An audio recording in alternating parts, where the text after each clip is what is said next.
आगे बढ़ेंगे। अगली बड़ी खबर महिलाओं के खिलाफ क्राइम रेट को लेकर है और यह खबर है नोएडा से। महिलाओं के खिलाफ क्राइम रेट में नोएडा का सेंट्रल जोन टॉप पर है। इस साल जुलाई तक सेंट्रल नोएडा जोन में 144 केसेस दर्ज किए गए हैं। अंदाजा आप लगाइए 144 केसेस कितने ज्यादा हैं। इसमें बादलपुर से 12, बिसरख के इलाके से 38, यहां इकोटेक 3 थाने में 20 केसेस दर्ज हुए हैं, जबकि फेज 2 में 24 केसेस दर्ज हुए। फेज 3 थाने में 10 केसेस दर्ज हुए हैं। सेक्टर 142 में 9 ऐसे केस सामने आए हैं। साथ ही सेक्टर 63 में 18 केसेस दर्ज किए गए।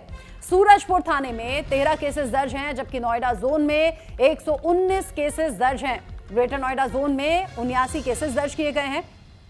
कुल मिलाकर जो क्राइम का ग्राफ है वो बढ़ता हुआ नजर आ रहा है। खास तौर से ये सेंट्रल जोन में ये क्राइम के केसेस बहुत ज्यादा बढ़े हैं। खासतौर से महिलाओं के खिलाफ जो अपराध है वो बढ़ा है। महिला थाने में इस साल जुलाई तक सिर्फ ये जो ग्रेटर नोएडा से केसेस हैं इसके बारे में मैं जिक्र कर रही हूं कि जो 79 ग्रेटर नोएडा जोन में 79 जो सेक्टर आता है वहां पर 79 केसेस दर्ज हुए हैं। और जिस तरीके से केसेस दर्ज हैं उसके बाद पुलिस इन्वेस्टिगेशन की बात करती है। महिला थाने में इस साल जुलाई तक सिर्फ 2 केसेस दर्ज हुए हैं, लेकिन सेंट्रल नोएडा में ये केसेस बहुत ज्यादा बढ़ जाना और अलग अलग इलाकों से जो केसेस सामने आए हैं वो जानिए आप।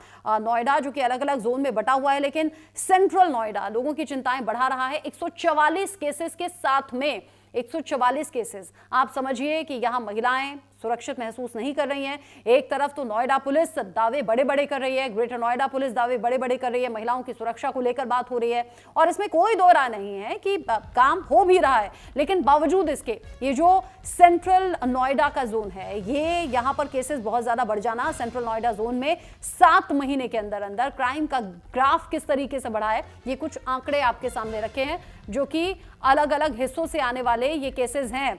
और ये केसेस बता रहे हैं कि नोएडा में महिलाएं सुरक्षित महसूस नहीं कर रही हैं, खास तौर से ये जो सेंट्रल नोएडा जोन है। मेरे साथ में क्राइम एडिटर अली शरर जुड़ गए हैं इस खबर को लेकर ज्यादा अपडेट के साथ में। अली, नोएडा, ग्रेटर नोएडा जहां पर अब देश के कोने कोने से खास तौर से जो फीमेल्स हैं वो जॉब के लिए, पढ़ाई के लिए आती हैं, लेकिन ये आंकड़े बता रहे हैं कि जितना सेफ दावे किए जाते हैं उतना असल में है तो नहीं, खास तौर से सेंट्रल नोएडा जोन। देखिए, बिल्कुल रचना, दिल्ली के बेहद नज़दीक है नोएडा और पूरे देश भर से यहाँ पर जितने भी छात्र छात्राएं पढ़ने के लिए आते हैं, लेकिन जिस तरह से लगातार सेंट्रल नोएडा के अंदर अपराध का ग्राफ बढ़ रहा है वो अपने आप में चिंताजनक इसलिए है क्योंकि जो पुलिस कमिश्नर लक्ष्मी सिंह लगातार यही अपील कर रही हैं, यही जनता से उनकी ये कहना है कि बहुत जल्द इसको पूरे एरिया को अपराध मुक्त बनाना है। किसी भी तरह की कोई समस्या किसी को हो तो सीधा मुझसे आके मिल सकता है। लेकिन सेंट्रल नोएडा के अंदर जिस तरह से मुकदमे लगातार बढ़ रहे हैं, अगर बात की जाए जनवरी से लेकर और अब जुलाई तक, तो 144 मुकदमे दर्ज हुए हैं जिसमें महिला अपराध से संबंधित हैं। तो अपने आप में कहने की चिंता का विषय इसलिए है कि एक तरफ तो दावे किए जाते हैं कि महिला अपराध बिल्कुल मुक्त करना है, किसी तरह से पूरी तरह से नोएडा से ख़त्म करना है, क्योंकि पूरे हिंदुस्तान से जितनी भी यहाँ यूनिवर्सिटियाँ हैं, एरिया हैं, वहाँ पर तमाम स्टूडेंट रहते हैं, छात्राएं रहती हैं, यहाँ पर अलग अलग स्थानों पर उनके आवास हैं। तो जिस तरह से लगातार ये खबरें आ रही हैं अपने आप में चिंताजनक इसलिए बनी हुई हैं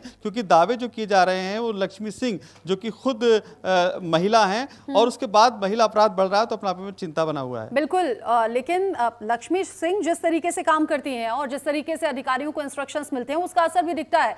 केसेस को सॉल्व कर लेना या फिर महिलाओं को सुरक्षा का आश्वासन देना, ऐसा नहीं है कि केसेस कम नहीं हुए हैं, लेकिन पिछले 7 महीने के ये आंकड़े डरा रहे हैं, खासतौर से सेंट्रल नोएडा जोन में। तो वहां अधिकारियों को और ज्यादा आंखें खोलने की जरूरत है और इस क्राइम ग्राफ को घटाने की जरूरत है, वरना फीमेल्स कैसे घर से निकलेंगी। अपराध का डर लगातार बना हुआ है। हम भी नोएडा में रहते हैं। बहुत शुक्रिया आपका अली शरर, ये पूरी जानकारी दर्शकों तक पहुंचाने के लिए। छोटा सा ब्रेक यहां पर ले रहे हैं, लौटेंगे।